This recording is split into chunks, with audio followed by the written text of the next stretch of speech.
আজকের কোয়েশ্চেনটা এসেছিল অ্যাসিস্ট্যান্ট স্টেশন মাস্টারের এক্সামে।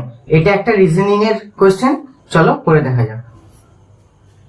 এখানে বেসিক্যালি যে গ্যাপটা আছে সেই গ্যাপটা 1, এখানে যে গ্যাপটা আছে সেই গ্যাপটা 9, এইখানে একটা গ্যাপ আছে যেটা আমি জানি না, এখানে যেটা গ্যাপ আছে সেটাও আমি জানি না।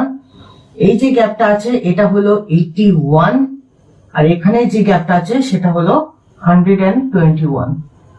এটা একটা বেসিক্যালি আমি যদি ফার্দার লিখি 1 স্কোয়ার, এটা 3 স্কোয়ার, এটা হয়ে যাচ্ছে 9 স্কোয়ার, এটা হয়ে যাচ্ছে 11 স্কোয়ার, তাহলে 1 3 9 11, তার মানে অড নাম্বারের স্কোয়ার আসছে। তাহলে 5-এর আমি যদি স্কোয়ার ধরে চলি তাহলে এখানে অ্যাড অন কত করতে হতো?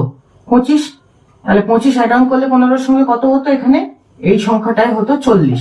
তাহলে যখন 40 হতো এখানে এইটা যত আসতো সেটা হতো 49, আর সেটাই হতো 7-এর স্কোয়ার। তার মানে 1 3 5 7 9 11 সুন্দর সিকোয়েন্সে মিলে গেছে। সো আজকের কোশ্চেন অ্যান্সার হচ্ছে option B, 40 is the answer. 40